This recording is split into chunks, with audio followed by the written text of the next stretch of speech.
दोस्तों नमस्कार। ये इस समय जो मानसून का पीरियड चल रहा है और इस समय गलाघोटू के केस फील्ड में बहुत मिल रहे हैं। तो उसी के क्रम में एक ये जो आप काफ देख रहे हैं, ये इसको क्या है कि ये मुंह खोल के सांस ले रहा है और आप थर्मामीटर में देख रहे होंगे 105 डिग्री बुखार आया है इसका और टेम्परेचर 105 डिग्री पहुंच गया है। और अभी आप इसको फोकस करके भी देखेंगे तो ये मुंह खोल के सांस ले रहा है, हल्की हल्की स्नोरिंग हो रही, ज़्यादा तेज़ नहीं है, लेकिन बिल्कुल ही स्टार्ट फेज़ पे है।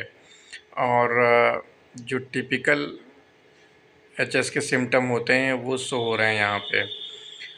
अब यहाँ पर डायग्नोसिस तो हमारी कंप्लीट हो गई है कि एचएस का ही केस है, ये निमोनिया का केस नहीं है यहाँ पे। तो उसके हिसाब से हम इसको दवाएं देंगे। तो सबसे पहले हम इसमें सेफ्टियोफर सोडियम सेलेक्ट करेंगे एंटीबायोटिक, दूसरी इंडोफ्लैक्सासिन देंगे और तीसरा यहाँ पर सेप्टिसेमिया होती है तो यहाँ पर हम मेग्लूडाइन का यूज़ कर रहे हैं और लैसिक्स का भी यूज़ कर रहे हैं। इसके अतिरिक्त सीपीएम दिया जा रहा है और एक मल्टीविटामिन।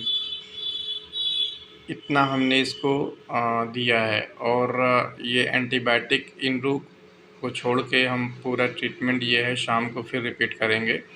और अगर ये ट्रीटमेंट दिन में एक बार दिया जाए तो हो सकता है हम इस काफ को ना बचा पाएँ, इसलिए इसको हम बीडी की डोज में रखेंगे। इंडोफ्लैक्सासिन 24 आवर पर एक बार दे रहे हैं, बाकी का ट्रीटमेंट सब रिपीट करेंगे अगले 2 दिन तक। और इसमें जो इतना अच्छा रिज़ल्ट इसका आया है कि वैसे तो जब इस कंडीशन पे पहुंच जाए तो एनिमल को बचा पाना थोड़ा-सा टिपिकल होता है। ऐसा नहीं कि कठिन नहीं है, बच जाते हैं, लेकिन ये है कि सीवियरिटी बढ़ जाती है। तो उस सीवियरिटी को देखते हुए हमने जो ये ट्रीटमेंट स्टार्ट किया है, तो उसी के परिप्रेक्ष्य में ये आपको अभी रिज़ल्ट दिखेगा इसका। और ये काफ बिल्कुल ठीक हो गया है और नॉर्मल चारा पानी कर रहा है। इसके अतिरिक्त यहाँ डेक्सामेथासोन और दिए गए हैं। इस तरह के केस, अगर एचएस के केस ख़ास तौर से अगर ज़्यादा डिले हो जाए तो फिर ट्रैकियोटोमी के अलावा कोई ऑप्शन बचता नहीं है, तो उसमें इमीडिएट आपको ट्रैकियोटोमी करनी पड़ेगी और उसको बचाने का कोई तरीका बचता नहीं है। तो फील्ड में इस तरह से इस समय जो मानसून का पीरियड चल रहा है, इस पीरियड में ये एचएस का बैक्टीरिया जो है वो प्रोलिफरेट करता है और अगर आपने वैक्सीन नहीं लगवाई है अपने पशु को तो ये बहुत ज़्यादा चांस है कि आपका पशु एचएस से अफेक्टेड हो जाए।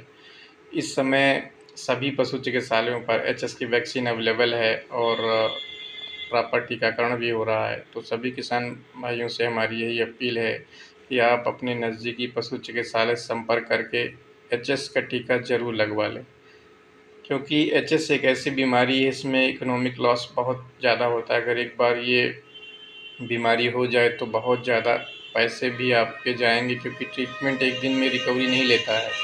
एनिमल रिकवर होने में, कंप्लीट रिकवर होने में 3 से 5 दिन ले लेता है। तो 5 दिन अगर ट्रीटमेंट कराएंगे और अभी ये काफ है, काफ में भी अच्छा खासा इनका जो है ट्रीटमेंट कास्ट चली जाती है। अगर भैंस होती तो उसमें भी उसी प्रोपोर्शनेट में उसी प्रोपोर्शनेट में आपका इकोनॉमिक लॉस होगा और अगर सीवियरिटी ज़्यादा है तो कहो तो ना भी बचे, ऐसा भी संभव हो सकता है। तो इन सब चीज़ों को ध्यान में रखते हुए हमारी सभी से सलाह यही है कि आप अपने नज़दीकी पशु चिकित्सालय से प्री मानसून के स्टार्ट होने से पहले ही वैक्सीन आ जाती है। हमारे यहाँ वैक्सीन पिछले, मुझे लग रहा है कि 2 महीने से हम लोग लगा रहे हैं और कोशिश ये करते हैं कि सभी पशु को वैक्सीनेशन हो जाए। तो अगर आपका पशु वैक्सीनेट है तब तो आप समझ लें कि आपका पशु बच पाएगा, वरना अगर हो गया तो ये मान लीजिए कि अगर सीवियरिटी ज़्यादा है तो फिर बचाना मुश्किल हो जाता है। ये 2 दिन के बाद का ट्रीटमेंट है। देखिए इसकी सांस नॉर्मल हो गई है और थोड़ा-थोड़ा चारा पानी करने लगा है और इसका भी आप टेम्परेचर देखेंगे तो टेम्परेचर भी कम हो गया है। तो अभी ये फ़ोकस करके आप देखिए, इसमें टेम्परेचर 102 पॉइंट करीब 102.8 करीब आ रहा है और ये नेक्स्ट डे का है, मतलब ये चौथे दिन का है। तो इस समय ये चारा पानी करने लगा बहुत आराम से और इसको काफ़ी रिलैक्स हो गया है। तो इस तरह से अगर आप सही तरीके से इलाज करेंगे तो आपका एनिमल बच जाएगा, इसमें कोई शक नहीं है। इस तरह के वीडियो देखने के लिए हमारे चैनल को सब्सक्राइब करें और ज़्यादा से ज़्यादा लोगों को शेयर करें, क्योंकि इससे क्या है पशुओं की जान बच सकती है। Thank you.